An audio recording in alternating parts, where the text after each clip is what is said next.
Yes, Mr. Chair. Commissioner Leitner, Commissioner Walls, Commissioner Rice, Commissioner Duckham, I'm here. Commissioner Alexander, Present. Commissioner Mahoney. I'm here too. Okay. Commissioner Polacek, Commissioner Elwell. I'm here also. Chairman Shotwell. I'm here. Okay. 5. There is a quorum of the board present at this time.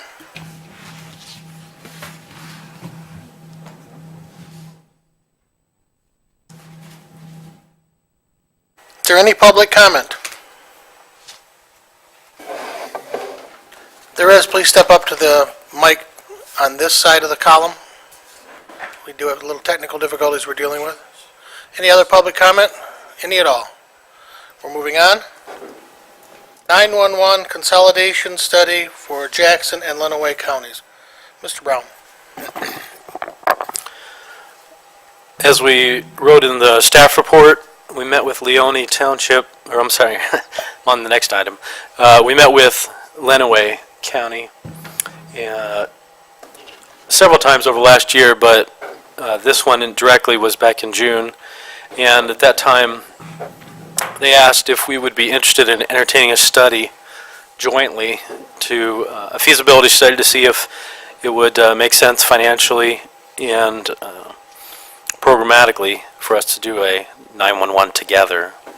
So we said we were not afraid of studying it, and we asked their board to review it first, and because we had had these talks before, and their board authorized them to go forward, and then they solicited a RFP for consideration and received, I believe, 4 proposals back.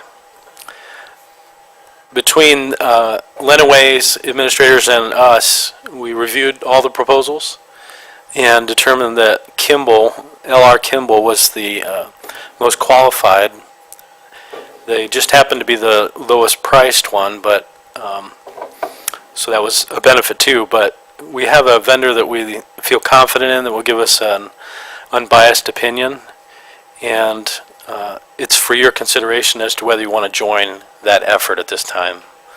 The cost to be $24,000 to us, and Lenawee has agreed to split the cost of this study. It doesn't mean going forward that we'll split everything else, because obviously there's a difference in size among organizations, but so far as this study is concerned, they've agreed to split the cost of it, which is $48,000.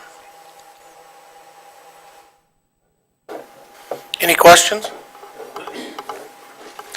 I think that there needs to be a little bit of an explanation for the community also.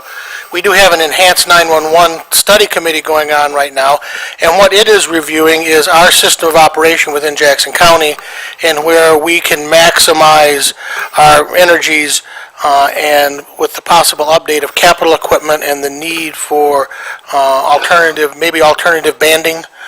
There's discussion of bandwidth narrowing coming forward. We're doing an analysis on the finances, and that committee will make a recommendation to the County Board of Commissioners on what the enhanced fee should be for the 911. They are in joint issues, but they're not. They can be easily separated, just so the community is aware of that. Commissioner Elwell. Thank you, Mr. Chairman.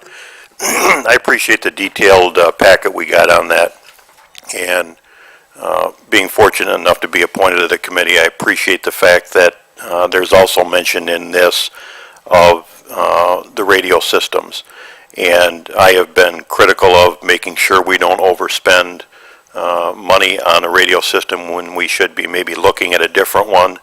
And coming from public safety, interoperability is important, and I think it's somewhat addressed in here.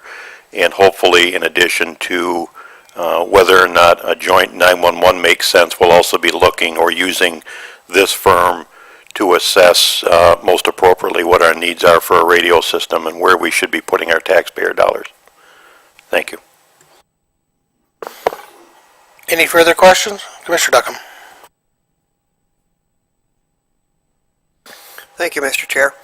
Yeah, I will be supporting the 911 collaboration study, the one with Lenawee County. I think it's worth a look, and from what we've seen so far, there could be a very nice savings by sharing some of the fixed costs that they go into running the operations center. And on the radio system study, I'm all for doing it once and doing it right. If the system we have isn't the correct system, we need a third party to tell us that, not opinions and pointing fingers and stuff like that. A third party to tell us what the best system is, and spend wisely, but spend once, and get a system that all the emergency responders can count on and will help assure their safety. So I'm in full support of both issues. Thank you. Commissioner Alexander. Thank you, Mr. Chair. I think, just so that I'm addressing it in a public venue, my biggest concern, though, was if this was presented to us that a dollar amount was going to be needed, then I obviously missed it somewhere at a point in time, because I did stress to my townships that that would be at no cost to our county residents or taxpayers' dollars. So I understand that this is being split, and I brought that to the administrator's office, that component. When I look at this document, it's very extensive, and when you look at what we need to do to move forward and be educated and by an unbiased third party, looking at the project purpose here on this page 14 of the 39 pages, knowing that we'll be analyzing personnel needs and costs, equipment and radio infrastructure needs and cost, and joint operations center needs and cost, I see it in the county's best interest to move forward with this, so that we're gathering accurate information to make an informed decision. Any other commissioner comments? Seeing none, Mr. Brown, I believe you need action at this time. That's correct, sir. We are asking for action on actually a number of items today, but this being the first. I'd so move the request. We have a motion and support. Any further questions to the motion? All in favor? Aye. Opposed? Let the record show it passed 5-0. Administrator Brown. The next thing on the agenda is the Lifeways capital improvement bonds, and Mr. Latham can address that.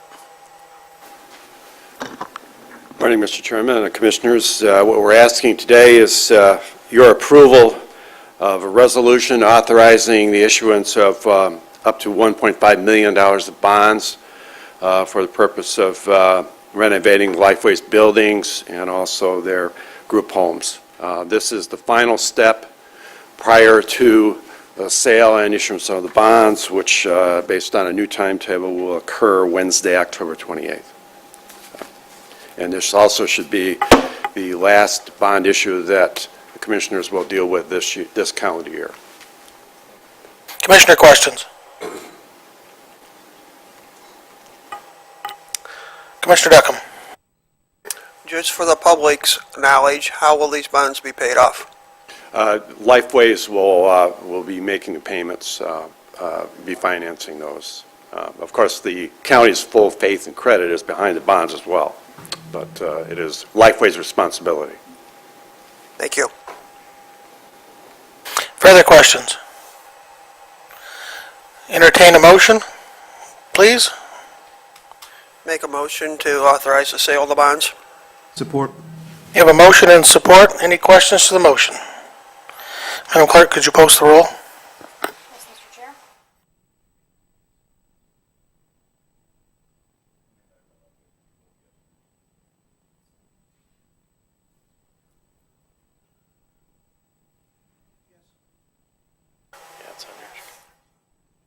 Let the record show it passed 5-0. Do you need any further action here, Mr. Brown? No, thank you very much. Thank you. Next item. The next item is Leone Township progress on the SRA. My understanding is, and I wasn't prepared to speak to this today, but Mr. Overton is sick, so I do want to excuse him today. But my understanding is that the suit has been filed in court, and that's just merely an update that we wanted to provide the board. We've passed the 30 days notice that we gave.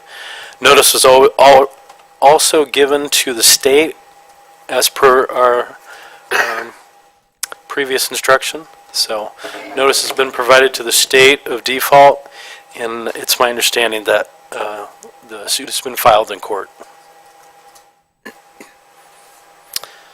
Any further questions? Commissioner Elwell. Adam, when's the next payment due? In December, interest only, I think, or January?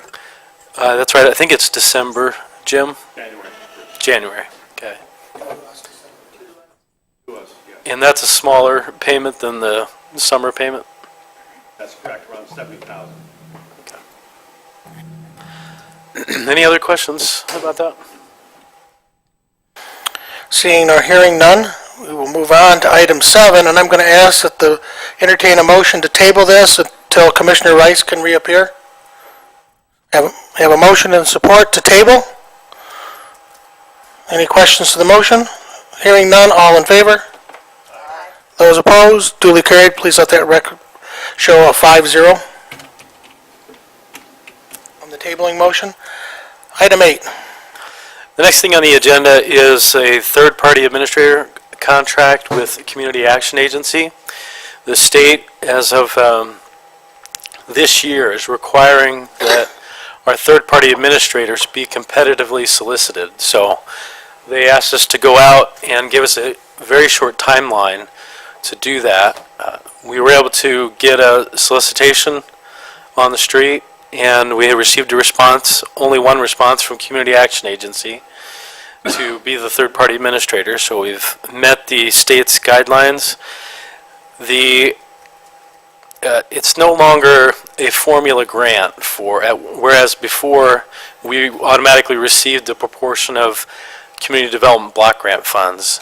From here forward, we will have to apply for any of those housing rehabilitation funds that we've used through Community Action Agency. The grant is due at the end of the month, at the end of October, so that's why I say they give us very little time to actually solicit and put in a grant, and that's why we're requesting action this morning to approve Community Action Agency as a third-party administrator for our CDBG program, and that way they'll be able to get a grant application in before the end of the month.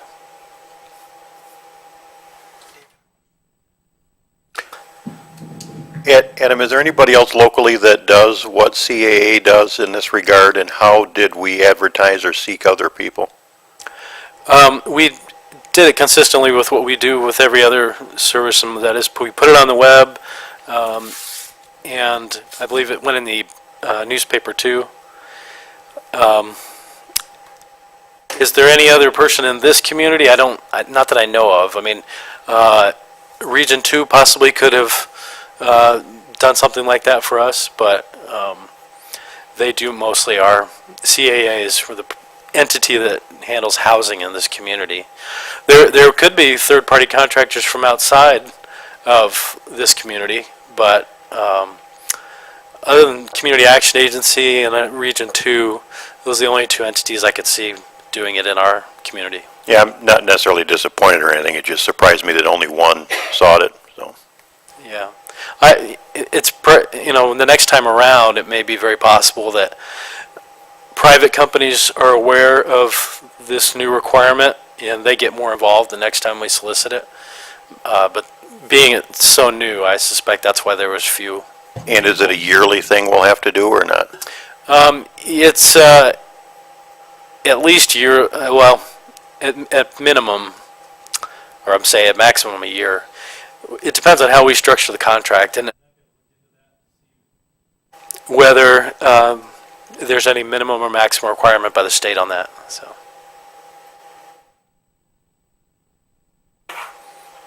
Any further questions of Adam? Phil?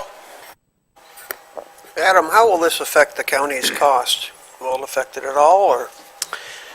It will not affect the county's general fund. It's a matter of whether we'll be able to actually administer a housing rehabilitation program. Without this money, we simply won't administer a housing rehabilitation program unless the board decides they wanted to fund that out of their general fund. But this county has never funded that directly out of the general fund. It's only come through community development block grants, so it doesn't affect us unless you decide you want to fund a program directly out of the general fund. So is it safe to say the state is taking one of their costs and lowering it down to us to do? Is saving the state money? I mean, what's the purpose of this, having to get competitive quotes? I think that's probably more consistent with the governor's philosophy about government, making sure everything's competitively solicited. But I don't think this is federal money that gets passed through states, and then states administer it to local entities.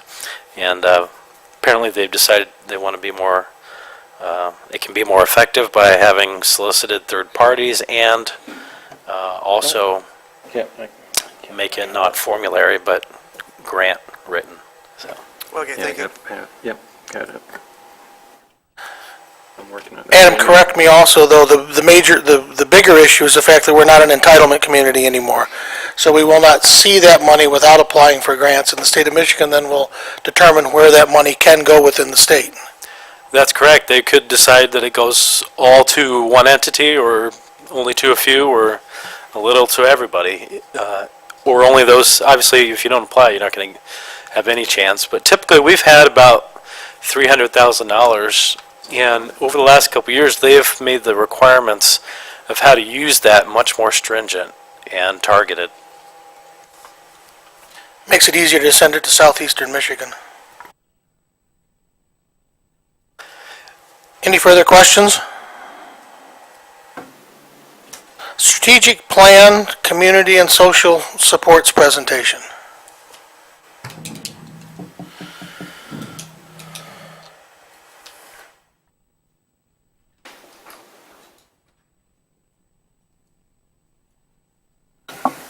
I think the PowerPoint slides that I brought aren't going to work at this time. That's okay. It is in our board docs, so we've got all 9 pages. Okay. Strategic plan, and one of the components, one of the goals is community and social supports. And I have listed in your information the vision for community and social supports. In brief, it's a coordinated and effort to deliver and improve access to community-based services. And the entity that is championing community and social supports is the Human Services Coordinating Alliance, HSCA.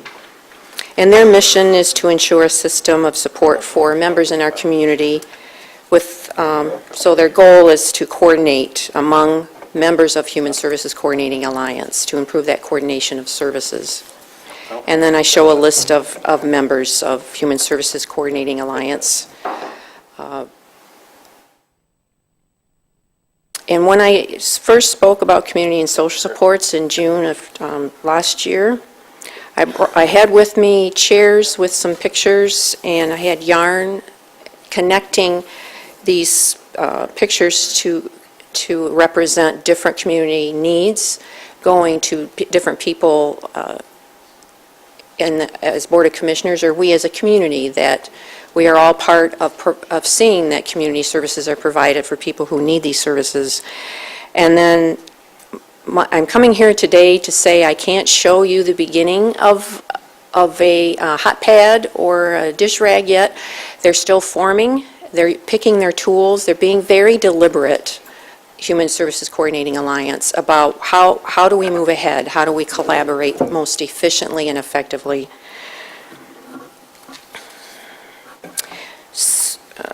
So what HSCA has decided, and this is also with input from the Health Improvement Organization, the HIO Health Improvement Organization saw a need for addressing financial stability for people in the community, that affects health quite strongly.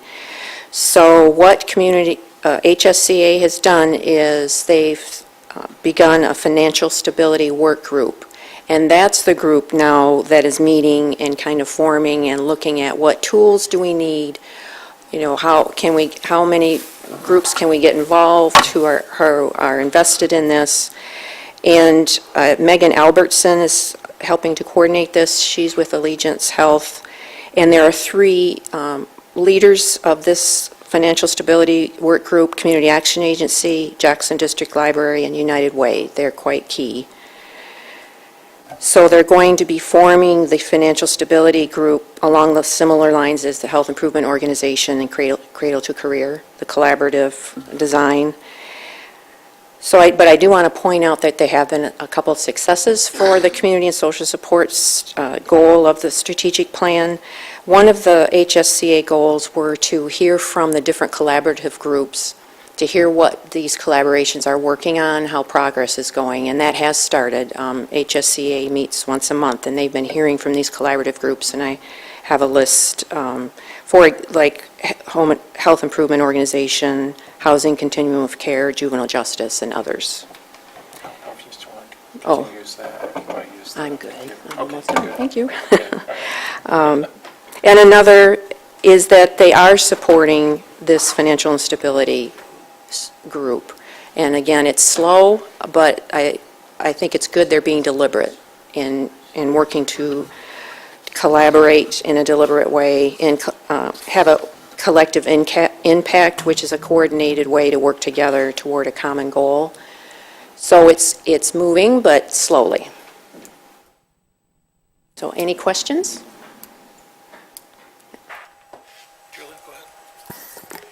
Thank you for that update. You are so right. We, in our Jackson community, definitely have a reputation of collaborating well together. And at the HSCA, Human Services Coordinating Alliance's annual meeting last week, I'd just also like to publicly share and congratulate Monica Moser, who received the annual award. She's very well-deserving and is an integral part of our community and making sure all the voices are heard. So, and thank you for all you do as well, Marcy. Okay, thank you. Okay, thank you.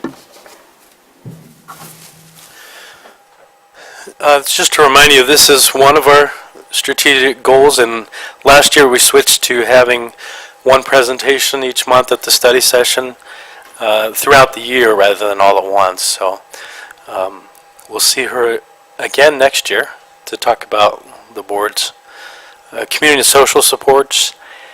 The financial stability goal is not part of our strategic plan yet, but it's kind of bred out of the Health Improvement Organization and the community and social support. So as they develop a further plan, if we need to come back and adjust our county plan, then we'll bring it back to you for consideration at that time.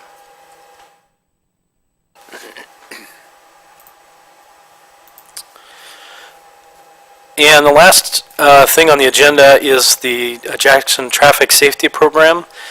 I believe Region 2's been working on revising that program with the budget direction they received last month, and so this is a progress update. Mr. Duke? That's exactly what this is. It's just an update.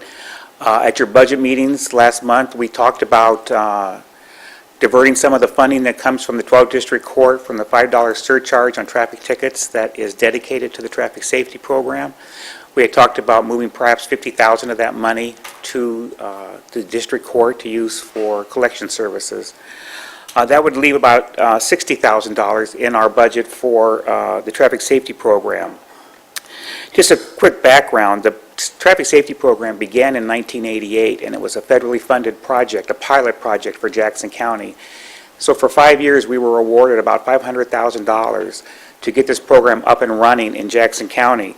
One of the stipulations on this program was that after 5 years, the federal funds would run out and we were to take over the program and fund it locally. At that point is when the 12th District Court decided that they would do the $5 surcharge on all traffic citations, and that money would then go to the traffic safety program out of the general fund. Over the years, that revenue has dropped down to about $110,000, which means there's less tickets given out, probably because there's less officers on the road. We did fund an e-ticketing program through the traffic safety program to the tune of $100,000 a year and a half ago, with the intention that it would allow officers to take less time to do the ticketing and they'd be on the road more than just sitting in the car writing tickets. Up until this point, that hasn't resulted in any more revenue coming in, but like I said, we still have about $60,000 after giving the $50,000 to the 12th District Court. In 2015, this past fiscal year, our fiscal year runs from October 1st through September 30th. We funded 12 projects with this money. 4 of these projects were for enforcement, where we paid different enforcement agencies to put extra patrol on and overtime hours. 2 of the grants were for equipment, and 6 of the grants were for education purposes. Another grant that the Jackson Traffic Safety Program receives is through the Office of Highway Safety Planning. We receive approximately $45,000 a year for extra enforcement. This is for alcohol enforcement and seatbelt enforcement programs. And this is administered by our office through funding that we get from the Traffic Safety Program.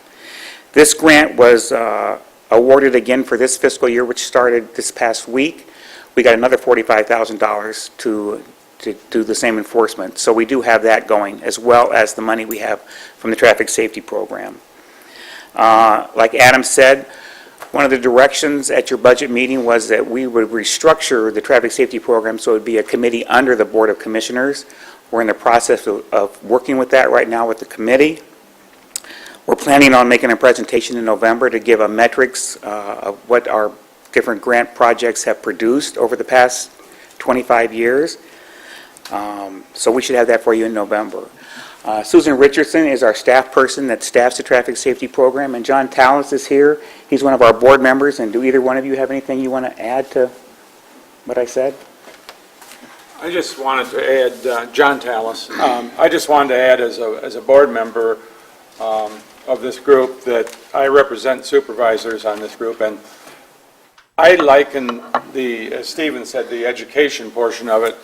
We're in the throes of Fire Prevention Week, and having been a supervisor for the past 25 years, I watch how we spend our money in Hanover Township, and I feel it's a good expenditure of money as I watch children that unfortunately throughout their life get into some of these situations where there's a house fire. And if we can educate the youth through traffic safety, through Safetyville and so on and so forth, it will work the same way. When these kids in fire prevention learn that they have to go out a window, go by a tree in the backyard, wait till their family gets together. These are the things that are happening with Safetyville and some of our other projects that we do. So I think we look at our monies that we have, we scrutinize it very carefully, and I think what I've observed and what I've reported back to supervisors, we spend it very wisely. So thank you, Stephen. Thanks, John. So again, I'll be back in November to go over what the different projects have produced over the past number of years. So is there any questions?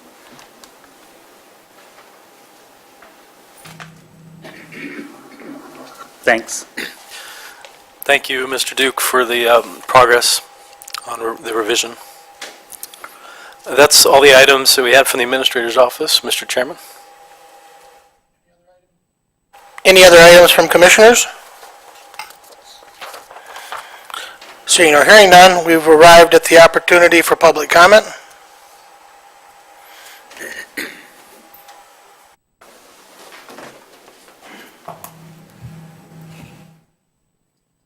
I'm Clifford Earl from Rives Township. I'd like to thank the board for passing the bond resolution for Lifeways today, because we've been it's a good opportunity to us to update our building and move forward with this after a lot of the stuff that's happened in the past out there. And this is a very positive thing in our board at the Lifeways. So thank you very much to this board.